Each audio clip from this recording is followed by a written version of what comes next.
السلام عليكم ورحمة الله وبركاته. ازيكم عاملين ايه؟ اللي مهتم بالجديد والمفيد في عالم التطبيقات اشترك في القناة وفعل زر الجرس عشان يوصلك كل ما جديد ومفيد في عالم التطبيقات.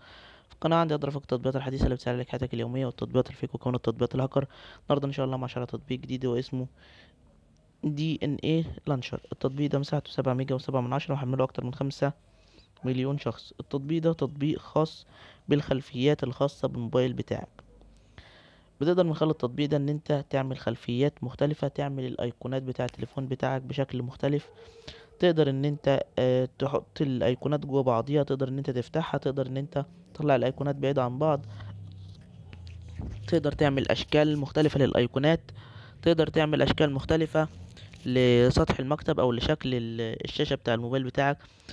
تطبيق يخليك تحب التليفون بتاعك جدا، هتخليك تحس ان انت كل شوية جايب تليفون جديد، لان بمجرد ما بتغير شكل الايقونات ومجرد ما بتغير شكل الخلفية بتاع التليفون بتاعك تحس ان انت كأنك مسكت موبايل جديد. فهيخليك تحب الموبايل بتاعك وهيخليك تعشقه وهيخليك تحب ان انت تتعامل عليه وتغير من الصور بتاعته وتغير من شكل الايقونات وتفضل تتعامل عليه وقت طويل.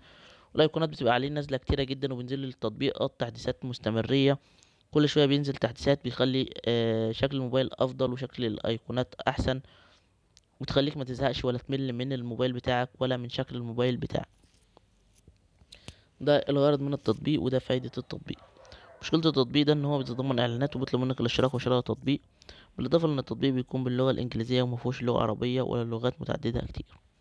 بس كده يعتبر افضل شرح التطبيق. بالنسبة للمميزات والعيوب، لو عجبك شرح التطبيق يا ريت تدوس لايك للفيديو. لو عايز شرح تطبيق معين يا ريت تسيب لي في الكومنت. لو اكتشفت ميزة عيب للتطبيق في اي تحديث من التحديثات القادمة اكتبها في تعليقات الفيديو. بالنسبة لو اكتشفت ميزة عيب اكتبها في تعليقات الفيديو، فده دايما تنويه بناء عليه في اخر كل فيديو، علشان لو اي حد شاهد الفيديو وحمل التطبيق واكتشف فيه حاجة مختلفة اكتبها في التعليقات، واحنا دايما بنثبت التعليقات بتاعت الناس سواء الايجابية او السلبية.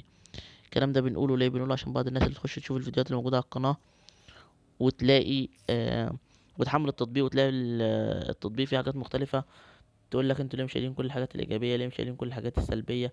ده ببساطه لان وقت شرح التطبيق ونزول الفيديو ما كانتش الحاجات دي موجوده، عشان اللي احنا بنشرحها دي تطبيقات يعني بنزل لها تحديثات مستمريه، يعني ممكن كل يومين كل اسبوع كل شهر ينزل التطبيق تحديث يغير من المعلومه كلها. عشان كده دايما بنأكد وبننوه ان لو حد لقى حاجه مختلفه يكتبها في التعليقات بتاعه الفيديو.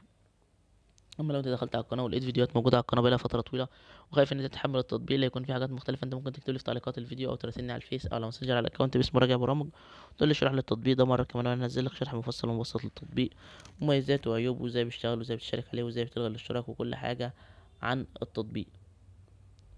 وعشان كده كمان احنا ممكن تلاقينا بننزل لكل تطبيق اكتر من فيديو، ممكن لكل تطبيق ننزل له فيديوهين 3 و4 على حسب ما بنعرف ان التطبيق ده نزله تحديثات او ان التطبيق ده بقى كويس او ان التطبيق ده بقى سيء او ان التطبيق ده